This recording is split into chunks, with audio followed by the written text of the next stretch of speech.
নমস্কার। নিত্যনাথ মহামঞ্চে উপস্থিত মহামান্য সুধী রন্ধক মন্ডলী, মাতৃমন্ডলী ও আমার স্নেহের ছোট্ট ছোট্ট ভাই ও বোনেরা, আপনারা অযথায় এখানে সেখানে এলোমেলো চাঞ্চল্য ভাবে ঘোরাফেরা না করে নিজ নিজ দর্শন উপযোগী জায়গা দখল করে মেলার শান্তি শৃঙ্খলা বজায় রেখে ধৈর্য সহকারে বসে যান।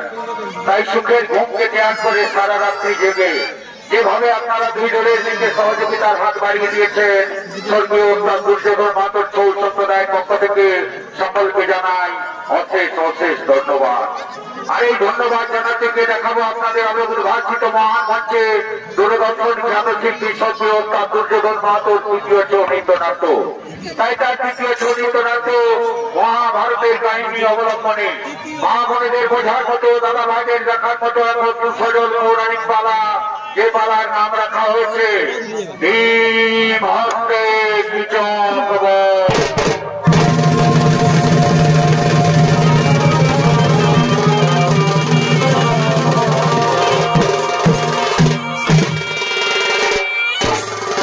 তাই পালা শুরুর পূর্বে পালার সম্বন্ধে কয়েকটি কথা আপনাদের সামনে উত্থাপন করি। আপনারা সকলেই জানেন মহাভারতের পাতায় কৌরব পক্ষের সঙ্গে পাণ্ডব পক্ষের মাথা খেলার প্রতিযোগিতা হয়। শকুনির চালে পরাজিত পাণ্ডব পক্ষকে দুর্যোধন 12 বছরের জন্য বনবাস এবং 1 বছরের জন্য অজ্ঞাতবাসে যাওয়ার নির্দেশ দেয়। 12 বছর বনবাসে অতিবাহিত করার পর পাণ্ডবগণ 1 বছর অজ্ঞাতবাসে কাটিয়েছিল। বিরাট রাজা রাজসভায় নিজ নিজ নাম পরিবর্তন করে, যেমন যুধিষ্ঠির কর্তধ্বজ নাম ধারণ করেছিল, বল্লভ নাম ধারণ করেছিল ভীমসেন, বৃহন্নলা নাম ধারণ করেছিল অর্জুন এবং রথিক ও দন্তপাল নাম ধারণ করেছিল নকুল ও সহদেব। দ্রৌপদী বিরাট রাজার রানীর কেশ পরিচর্যায় নিযুক্ত ছিল সজন্ত্রী নাম ধারণ করে। সেই 1 বছরের কাহিনী আপনাদের আলোকভাষিত মহান মঞ্চে আমরা ছৌ নৃত্যের মাধ্যমে তুলে ধরছি। তাই শুরু করতে চলেছি স্বর্গীয় ওস্তাদ দুর্যোধন মাতর রচিত, নির্দেশিত, দিলীপ মাহাতো পরিচালিত বিরামানি ছৌ নৃত্য বিকাশ কেন্দ্রের সমস্ত ছৌ শিল্পী দ্বারা অভিনীত মহাভারতের কাহিনী ভীম হস্তে কিচক।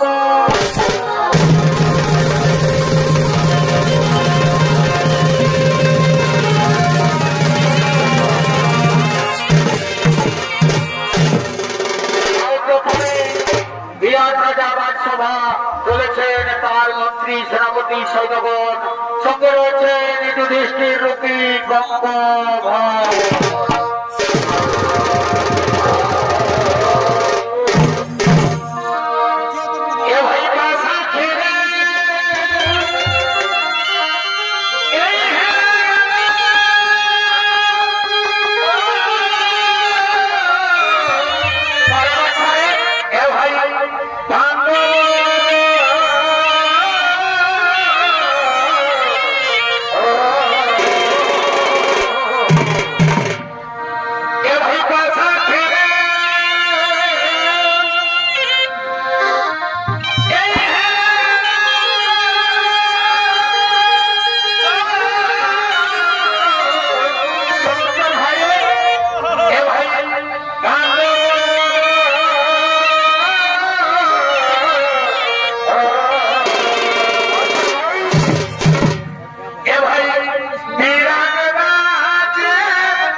জনগণ ও যুধিষ্ঠির রূপী কঙ্কভট সকলে এসে উপস্থিত হয়েছেন, এখনো আসেননি রাজা বিরাট। তাই তিনিও চলেছেন নিজ রাজসভার দিকে করেছেন আগমন।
সেনাপতি সৈন্যগণ, আমার রাজ্যের সমস্ত প্রজা কুশলে রয়েছে তো?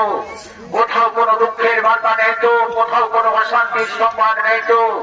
আমার রাজ্যের সমস্ত প্রজা নিজ নিজ বাসভবনে আনন্দের সঙ্গে বিরাজমান করছে তো? হ্যাঁ মহারাজ, হ্যাঁ মহারাজ, আমরা সমস্ত রাজ্য পরিভ্রমণ করে এসেছি মহারাজ। আমাদের রাজ্যের সমস্ত প্রজা নিজ নিজ বাসভবনে আনন্দের সঙ্গে বিরাজমান করছে মহারাজ। কোথাও কোনো অশান্তির বার্তা নেই মহারাজ, কোথাও কোনো দুঃখের সংবাদ নেই মহারাজ। আমাদের রাজ্যের সমস্ত প্রজা নিজ নিজ বাসভবনে আনন্দের সঙ্গে বিরাজমান করছে মহারাজ। আমাদের রাজ্যের সমস্ত প্রজা নিজ নিজ বাসভবনে আনন্দের সঙ্গে বিরাজমান করছে।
আপনি দণ্ড দিন মহারাজ। শোনো সৈরন্দ্রী, কৃষকের এই ভুলের জন্য কৃষককে তুমি ক্ষমা করে দাও সৈরন্দ্রী। ক্ষমাই হলো জীবনের মূল ধর্ম, ক্ষমাই হলো মানব জীবনের মূল কর্ম। কৃষকের এই ভুলের জন্য কৃষককে তুমি ক্ষমা করে দাও সৈরন্দ্রী। কৃষককে আমি কিছুতেই ক্ষমা করতে পারবো না। কৃষক যেভাবে আমাকে অপমানিত কলঙ্কিত করার চেষ্টা করেছে, তাকে আমি কিছুতেই ক্ষমা করতে পারবো না। এই অপমানের প্রতিশোধ আমি অবশ্যই নেব। আমারও পঞ্চ গান্ধর্ব স্বামী রয়েছে, এই অপমানের প্রতিশোধ আমি অবশ্যই নেব। অপমানের প্রতিশোধ নেবে।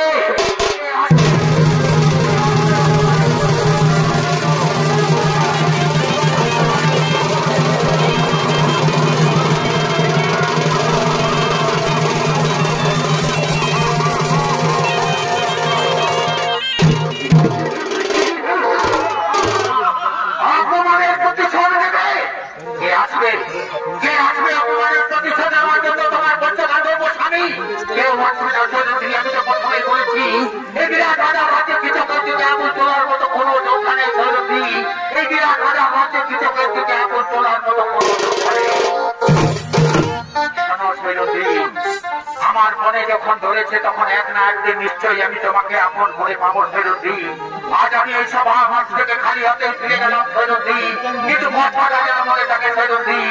এক না একদিন নিশ্চয়ই আমি তোমাকে আপন করে পাবো সৈরন্দ্রী। আজ আমি এই সভা মাঠ থেকে খালি হাতে ফিরে গেলাম সৈরন্দ্রী। কথাটা যেন মনে থাকে সৈরন্দ্রী, কথাটা যেন মনে থাকে।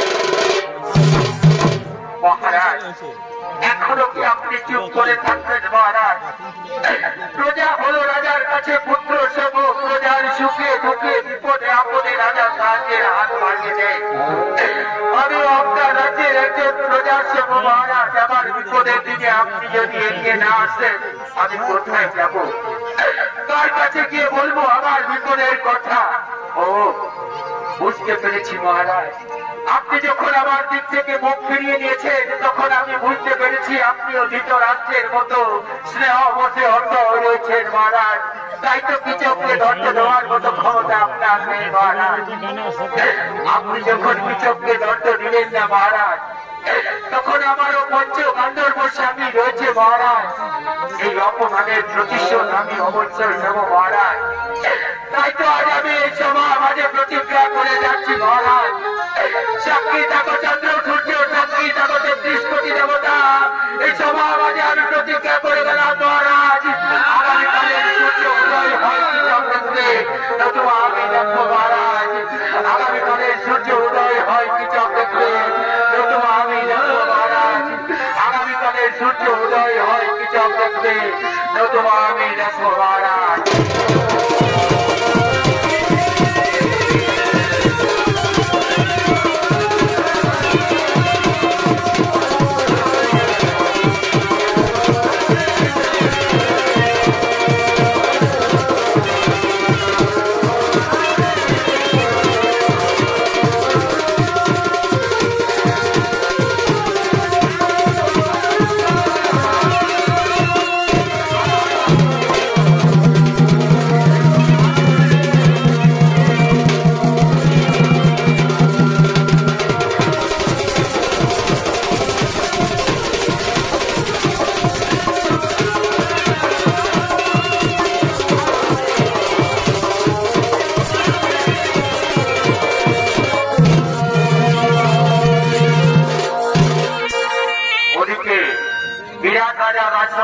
তার মন্ত্রী সেনাপতি সৈন্যগণ এবং রাজা বিরাট সকলেই নিজ নিজ আলোয় ফিরে গেলেন।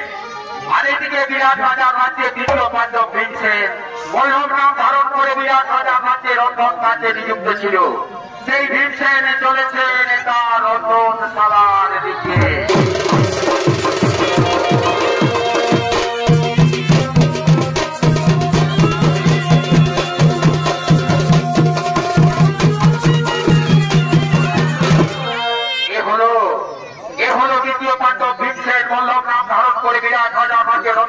নিযুক্ত ছিল। আর এই ভীমসেনের ভূমিকায় আপনাদের আলোকভাষিত মহান মঞ্চে তিনি সঙ্গীত পরিদর্শন করে দেখাবেন। সে হল সম্প্রদায়ের পক্ষ থেকে এক তরুণী শিল্পী রাজীব কুমার বেদিয়া।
স্বামী দেবতা আমার, তুমি কি শুনতে পাচ্ছ না আমার করুণ আর্তনাদ? কে ডাকে মোরে রন্ধনশালায় নারী কণ্ঠস্বর ভেসে এলো, কে সেই নারী? মনে হচ্ছে কোন চির পরিচিত চেনা নারীর কণ্ঠস্বর। আমি যাবো সেই নারীর কাছে। আমি হলাম হস্তিনাপুরের যুবরাজ, কারো বিপদে কোনোদিন আমি ভীত হই। যাবো আমি সেই নারীর কাছে, দেখবো তার বিপদের কথা।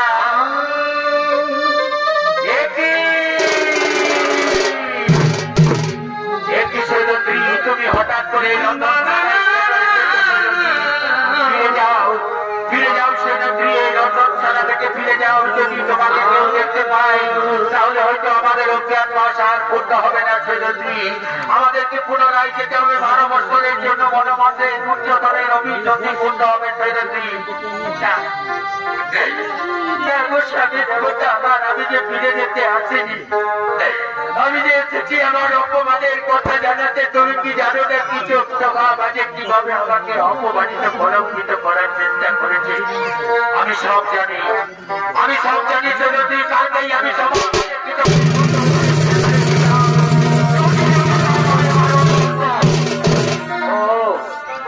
তুমি তোমার দাদার কথাই শুনলে, আমার কথা একবারও ভাবলে না। তোমার দাদা তো কেবল মাত্র কথা ফেলতে জানে আর ক্ষমা করতে জানে, এছাড়া তোমার দাদা আর কি জানে? শোনো শোনো সৈরন্দ্রী, দাদার কথা মতো আমাদের হয়েছে সৈরন্দ্রী। দাদার কথা মতো আমাদেরকে চলতে হয় সৈরন্দ্রী। আমি তোমায় কথা দিচ্ছি সৈরন্দ্রী, আমাদের অজ্ঞান পূর্ণ হোক, তারপর তোমার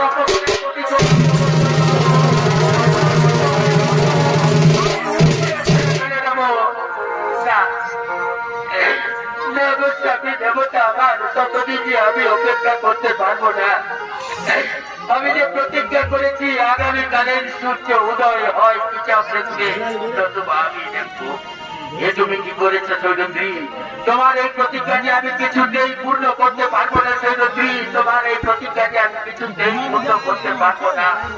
কোন প্রতিজ্ঞা তুমি আমার পূর্ণ করেছো? হস্তিনাপুরে যেদিন দুঃশাসন আমার বস্ত্র হরণ করেছিল, সেদিনে তো আমি প্রতিজ্ঞা করেছিলাম দুঃশাসনের রক্ত দিয়ে আমি আমার এই কেস ধ্বংস করবো। তাই তো আজ আমার এই কেস খোলা রয়েছে, এখনো এই কেস বন্ধন করিনি। আর এই প্রতিজ্ঞা যদি তুমি পূর্ণ না করো তাহলে আমি আর কোন লজ্জায় বেঁচে থাকবো? আমি হয়তো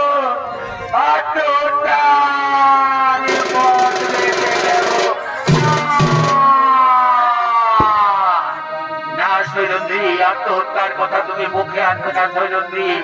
আত্মহত্যা মহাপাপ সৈরন্দ্রী, আত্মহত্যা মহাপাপ, আত্মহত্যা কাপুরুষের কর্ম সৈরন্দ্রী। আমি তো তোমায় কথা দিলাম সৈরন্দ্রী, আমাদের অজ্ঞান মান পূর্ণ হোক, তারপর তোমার অপমান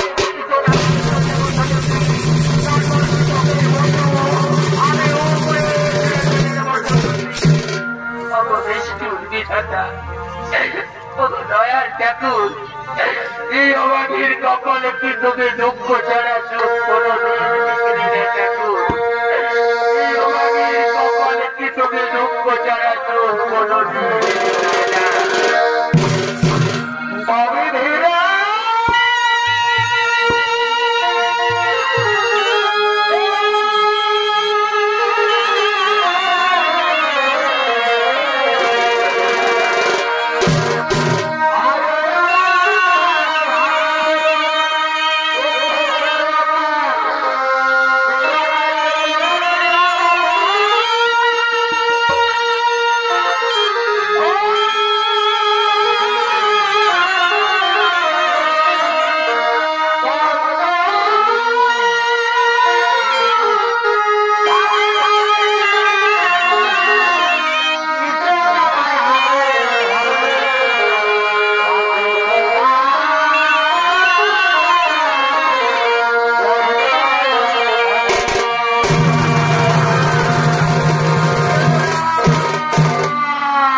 এভাবে কেঁদে কেঁদে তুমি আমায় দুর্বল করো না সৈরন্দ্রী। আমি তো তোমায় কথা দিলাম সৈরন্দ্রী, আমাদের অজ্ঞাত মাস পূর্ণ হোক, তারপর তোমার অপমানের প্রতিশোধ আমি নিশ্চয় দেব সৈরন্দ্রী। তারপর কৃষকের ভোটটা আমি উপরে ছিঁড়ে মেরে দেবো সৈরন্দ্রী। দেখুন কত আচ্ছা আমি বলির স্বামীকে আপন করেছিলাম। আমি ভেবেছিলাম আমি হস্তিনাপুরের রাজরানী হব, কিন্তু কি পেলাম জীবনে আমি দুঃখ ছাড়া সুখকে অভাগীর কপালে কোনো দিন জুটবে না ঠাকুর।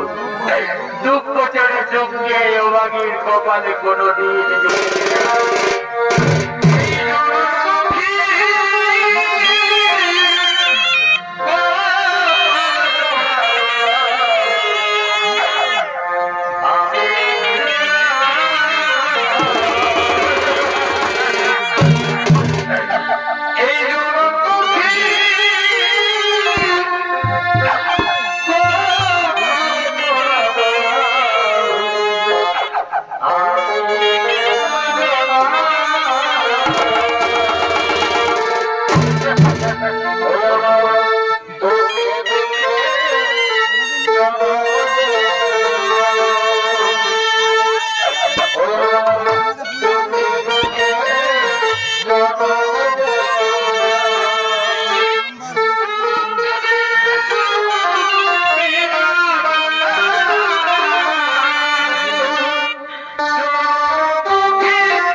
কথা মতো শৈলেন্দ্রীকে কৃষককে সংবাদ দেয় রাত্রিবেলায় নৃত্যশালায় গোপনে তারা দুজনে মিলিত হবে।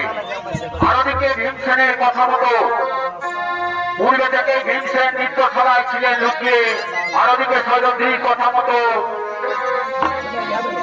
ছুটে আসছেন শৈলেন্দ্রীকে পাওয়ার আশায় নৃত্যশালার দিকে কৃষক।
দূর থেকে তোমার মধুর কণ্ঠস্বর ভেসে আছে আমার কর্ণকুহরে।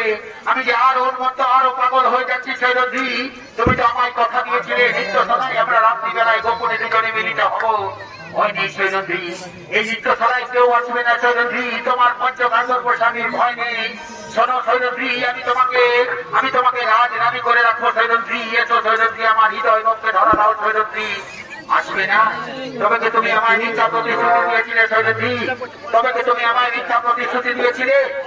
না না না না শৈলন্দ্রী, তুমি তো আমায় কথা দিয়েছিলে আমি তোমাকে রাজধানী করে রাখবো শৈলন্দ্রী। এসো এসো শৈলন্দ্রী, আসবে না?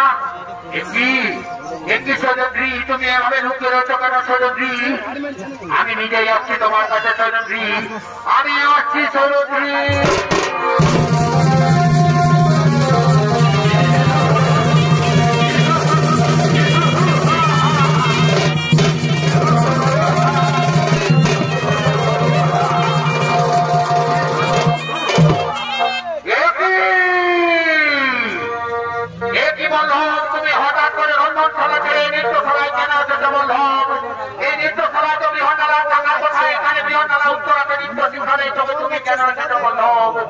এখনো কি তুমি আমাকে চিনতে পারলে না কিছু? আমি কে? ও বুঝতে পেরেছি, তোমার বলে বলিয়া নয় শৈলন্দ্রীর প্রতিজ্ঞা করেছি আগামীকালে সূর্য উদয় আমি দেখবো না। ঠিক আছে বললাম, আমাকে যেতে দাও, টাকায় অস্ত্র নিয়ে আসতে দাও, তারপর দেখি তুমি কত শক্তি দাও না।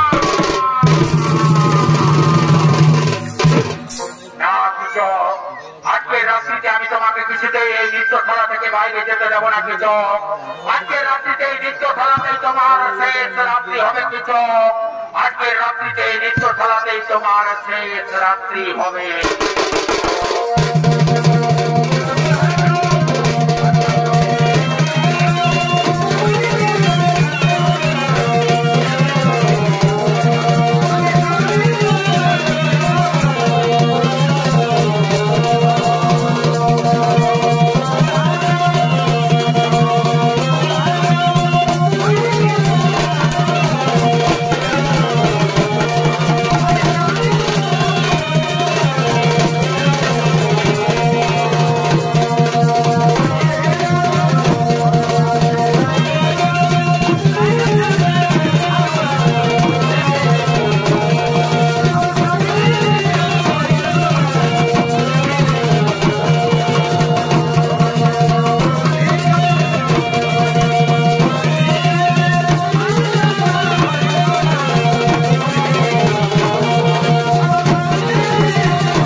ধ্বংস করেছো, তুমি আগুনে হাত দিয়েছো কিছু, কোথায় কোথায় রয়েছে সৈরুদ্দিন? নিত্যশালায় এসে দেখে যাও, তোমার প্রতিজ্ঞা আমি পূর্ণ করেছি সৈরুদ্দিন। আগামীকালের সূর্য উদয় কিছু আর দেখবে না সৈরুদ্দিন, আসবে না, আসবে না সৈরুদ্দিন, তুমি অভিমান করে চলে গেছো। শোনো সৈরুদ্দিন, আমাদের যেদিন অজ্ঞাতবাস পূর্ণ হবে, যেদিন আমরা ফিরে যাবো হস্তিনাপুরে, সেদিন দুঃশাসনের রক্ত দিয়ে আমি তোমার কেস যৌথ করবো সৈরুদ্দিন, দুঃশাসনের রক্ত দিয়ে আমি তোমার কেস যৌথ করবো। আমি আসছি সৈরুদ্দিন।